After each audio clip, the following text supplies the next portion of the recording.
What's up, Majorettes? My name is Remy Major, and on Wednesday morning, we were blessed with the Kingdom Hearts 2.8 E3 2016 trailer. And today, I have a full in-depth analysis for the trailer. For this video, I'm just going to focus mainly on the zero point 0.2 Birth by Sleep portion of the trailer. So without any further ado, let's get straight into the discussion. So the trailer opens right where the Birth by Sleep secret episode left off, where you see Aqua approaching the Castle of Dreams, which for those of you who don't know is Cinderella's world. As she gazed at the castle, the bridge leading up to it collapsed, and the clock on the castle begins to wind forward rapidly as she says, "The road collapsed when the clock advanced. If only I made it in time." Now, there's two things worth discussing here. The first being, time seems to be emphasized a lot here with the pan-in image of the clock and Aqua's opening line stating that only if she made it in time. There's more evidence that supports my theory on this, but we'll get to that a little later in the video. The second thing is when Aqua says the road collapsed when the clock advanced, if only I made it in time. She's kind of speaking in past tense, which means that everything she is saying has happened already. And she's kind of retelling it as if she's telling someone what had happened to her while she was in the realm of darkness. Maybe King Mickey when she's finally being introduced to Sora, Riku, Kairi, Donald, and Goofy. Moving on, we see that time has completely stopped. The bridge has stopped collapsing in midair, and Aqua begins to walk on it. As she continues along the path, she reaches a slight slope, and a sliding animation similar to the one we saw Sora perform briefly last year in Kingdom Hearts 3 E3 trailer comes into play. I like how the team is now paying attention to such little details as that in order to develop such a beautifully designed game. As she slides down the path, notice how the lamppost to the left develops a lock-on trigger, showing that you can strike it or even potentially grab onto it. After she slides down the broken bridge, she leaps off of a roof of what looks like the town portion of the Castle of Dreams that we never got to explore. When she jumps off the roof, she does the famous Aqua cartwheel dodge roll ability that we all love, and as she lands, she rolls as she comes into contact with the ground, which is yet another point in my eyes for the design team for paying attention to minor details as such. It also looks as if it'll give you a smoother landing and a smoother transition to an attack right after you land the jump.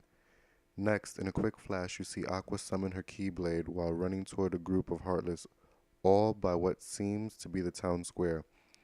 Also appearing in the top right corner of the video is a count of gears, which leads me to believe that in this point of the game, you'll be on a search for gears, which in my opinion will be used to place in the clock we saw in the beginning of the trailer and used to rewind time and reach the castle in time for whatever Aqua was insinuating.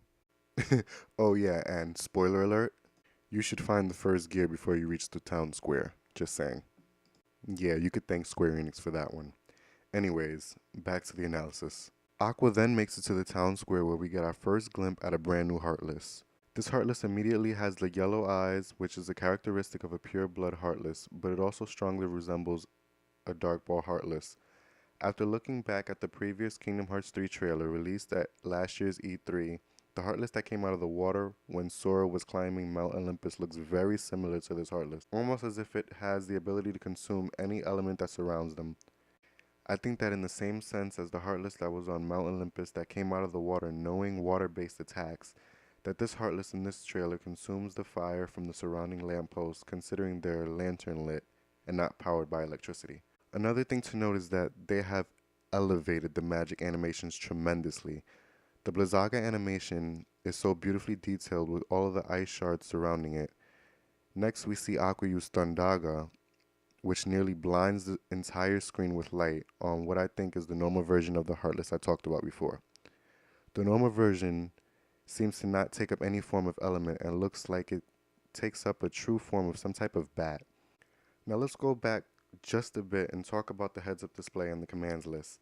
The heads-up display shows a new render of Aqua looking as beautiful as ever, and then we have a great amount of HP and a fairly low amount of MP. I wonder if that will affect us with how much access we have to using our magic, because throughout the trailer I did not catch any of the MP bubbles. Lastly, on the heads-up display, we see a yellow bar that says Max, which I believe is our focus bar, which leads me to wonder if Shotlock will be making its return. Next, if we take a look at the commands list, we see our normal attack, magic, and items list. However, after Aqua casts a magic attack on the Heartless, you see a timed command reaction pop up with the command style Spellweaver being able to be used. I love the fact that they've found a fresh way to still include the command styles. Also, right before Aqua casts Blizzaga, you can see in the distance that the reason why the world is breaking down is because it's succumbing to the darkness. Also, in the top left corner, you can see this white glowing item. Can that possibly be one of the gears Aqua has to search for? Moving along, we get to what was the most aesthetically pleasing moment in the entire trailer, in my opinion. Aqua finds herself having to battle a swarm of Heartless. The first time we saw the swarm of Heartless was back in the first trailer for Kingdom Hearts 3 at E3 in 2013. I'm super glad they kept the idea and didn't shelve it because it just escalates the combat dynamic in the game. Before the swarm gets a chance to attack Aqua, she casts Reflects to protect herself from getting damaged. In the top right corner, you can see that the Heartless Swarm has a 3 gauge HP bar as opposed to each individual Heartless, a part of the swarm, having their own little HP gauge. Aqua then uses Spellweaver to finish off the Heartless. Now in the final scene, Aqua is reaching up to the stars and wishes to spend just one more night beneath the stars with her best friend, and claims that she's doing it again.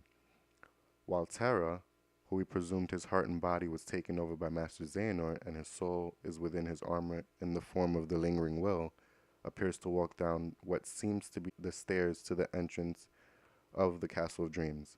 Now, my theory behind Terra appearing out of nowhere is that it's just a figment of her imagination or her memories. I believe that since Aqua is entering the state of being in the realm of darkness, that it's beginning to mess with her memories. She even states in the beginning of the trailer that not even memories are safe from the darkness.